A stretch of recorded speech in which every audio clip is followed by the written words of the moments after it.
በ2017 ለ18 ትምህርት ዘመን የአፈር ማዳበሪያ ማሰራጨት ጀምረናል። ከወደ አንስቶ ወረዳችን ላይ ማዳበሪያ መግባት ጀምሯል። እስካሁን ባለው ሰዓትም ወደ 8400 ኩንታል ማዳበሪያ ወረዳችን ላይ ገብቶ ለአርሶ አደሩ እያሰራጨን እንገኛለን። አሁን ለአርሶ አደራችን እያሰራጨን የምንገኘው በተለይ ደጋማ አካባቢዎች ዘር መዝራት ስለጀመሩ የትንሽ ዘር መዝራት ስለጀመሩ ለእነሱ ቀድመን እየሰጠን የምንገኘው በዚህ ዓመትም ካምነው አንጻራዊ ሁኔታ ጋር ሲነጻጸር ቀድሞ እየገባ ያለበት ሁኔታ አለ። እንደ ወረዳችን 59627 ኩንታል የታቀደልን ሲሆን እስካሁን ወደ 14% ገብቷል። ይሄ የገባው ማዳበሪያ ደግሞ እያሰራጨን ያለ ነው። አሁን ባለው ነባራዊ ሁኔታ ወደ 70% ከገባው ውስጥ አሰራጭተናል። በዚህ ሁለት ቀን የገባው ማዳበሪያ አሰራጭተን የምንጨርስበት ሁኔታ ነው።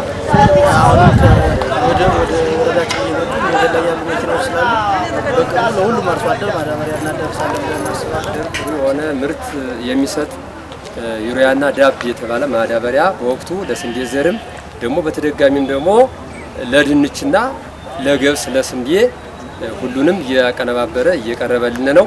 አሁንም በቀጣይ ደግሞ እንደዚያው እንዲቀርብልን በፍጥነትና በተለያየ ነገር እኛ ለመውሰድ ለመግዛት ዝግጁ። ትንሽ ዋጋው ትንሽ ከበድ ያለ መሆኑ ያው ግልጽ ነው። ትንሽ ከብዶናል።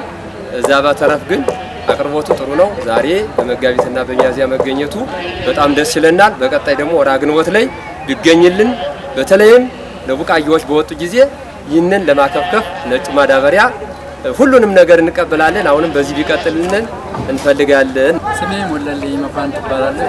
ወረዳ አጠቃላይ እንደ ወረዳችን 59600 ኩንታል አካባቢ ነው እቅዳችን።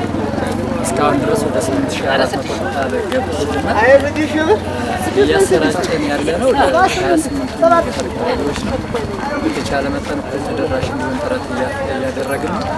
ይመጣልንን ማዳበሪያኛ አንድም ቢሆን ያለምንም ወከል እንዲሰራጭ ሰፊ ጥረት እያደረግን ነው።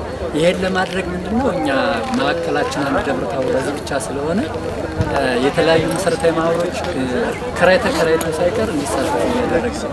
ለምሳሌ አሁን ያለንበት ምንድነው እቅዳችንን በማሳካት ከወረዳ ከዞን የሚያስፈልገን አለ። እቅዳችን እስካሁን ድረስ አልገባልንም። ያው ደጋ እንደመሆኑ አንጻር አሁን ላይ በርካታ ዘር የሚዘራበት ዘር ጀምሯል። ድንች ዘር እንዘራለን አሁን ላይ።